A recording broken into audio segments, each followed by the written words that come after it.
So this video is to talk about State of Decay 2's multiplayer and how I think it can be improved. This is not to say I don't enjoy the game. I do. It's really fun in single player. And the upgrades they made from the original are amazing. Blood Plague is my favorite. But I'm here to talk about one upgrade in particular, multiplayer. So I'm going to start with the good things since the video is more or less not about that. It's servers. They're really easy to use and they're simple and very comprehensive, not at all hard to start one. It also has crossplay, which I thought was amazing since my friend had just gotten a Xbox One and he didn't want to use his crap PC to play a game that was made 2018. So he and I were able to play and we had a lot of fun. This was actually my first time ever using crossplay ever, and I thought that was just great. But now I'm here to talk about the bad things, mainly just the things missing or that could be improved in multiplayer. It doesn't have a shared community, shared loot, shared storage, or even a shared base. It also has a tether, which forces players to stay close. However, I don't really mind that one as much because I like to stay close to my friends, and I only ran into it a few times when we tried to separate a little too far. But I think the game should have a shared community and a shared base so that we could all work together to build a single base.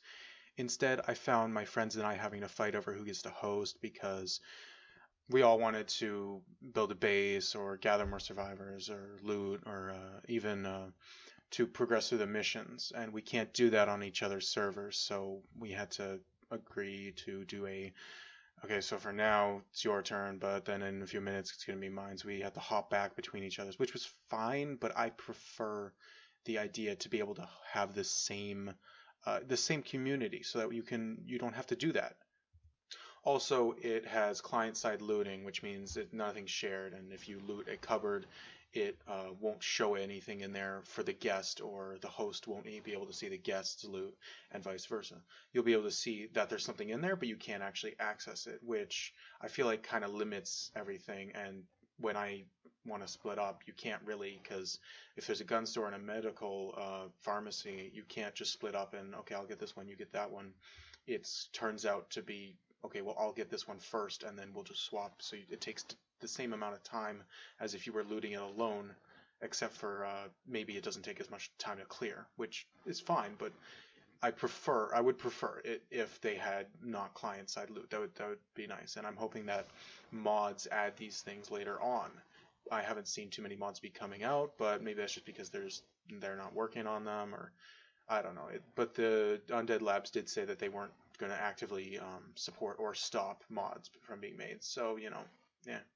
But that brings me to a new problem that the game, I would have to wait for a mod to add a thing that should probably be in the game to start with. Imagine being able to play with a friend and you're both forced to use a tired or wounded character because you just started and there's only 3 characters and you already lost one, and now it's just the 2 of you, and you've got to agree to go looking for survivors to join your group, because or else you're gonna die out. You're not gonna last that long. Also, being able to then later on say, okay, this little tiny house we're starting in is no good and we want to move. And then later on, you're like, okay, let's build a farm. You build a farm together. I realize you can do that right now, but it would mean a lot more if it was your community as a group, not just, his community. I'm going to help him make a farm. It changes, and that way it's not him I'm going to help, it's us and me I'm helping, because by helping him, you're helping yourself. And so it would enhance the game a lot. Now I realize why this was added in. It's because, you don't want to have people just joining servers and griefing, killing players off and stealing loot from your chest, or sorry, storage, or and just leaving, or well, killing yourself, because if you have a community they can't just leave, which is another thing. That way if somebody goes offline, it's like, well, I don't need to ask for him to give me his gun. It's like, well, I could just use that character and grab that gun. And it's kind of sad that some people can't trust their friends enough to just join their server and have free reign. I do, but unfortunately that's not for everyone. So I think that there should be a on and off feature so that you can make it a shared community, or you can say have a joinable system where they can just join as a different server. And that would allow you to just like, hey, you want to join as a different community, we can make a trade agreement. Or you can have both in there where it's like, you can join. When you join, it's like, do you want to play as their community or as a separate community? And that allows a whole new feature, because then not only is it you trading with them, which they already have in this game, but it's you trading with a group and not just one person with a bunch of AI in a group. I've even had days where I've been playing with a friend and we both decided to hop over to our own servers, and we were just in a Discord call playing single player, because that was more fun than playing together.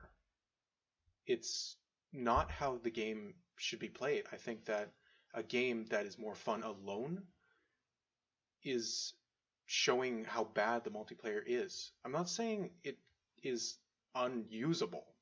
It is definitely fine multiplayer. There's a few glitches and bugs here every now and then. There would be a juggernaut, where he shouldn't be, but I mean, it's fine. But when you don't enjoy playing multiplayer more than you enjoy playing single player, that is a huge problem. Anyway, I'm just making this video to show to people what the State of Decay 2 multiplayer is, because when I first got it, I heard things, but it was kind of I wasn't sure. I knew about the tether, which I was not super excited about, but I was going to live with. But I would have loved to have heard this from someone just to tell me. I would have probably still got it, because single player is great, but I wouldn't have also bought it for my friend. So I'm not bashing the game. I want to make that very clear. It's just a shame that in a game that is all about surviving together and working together, you can't even do that.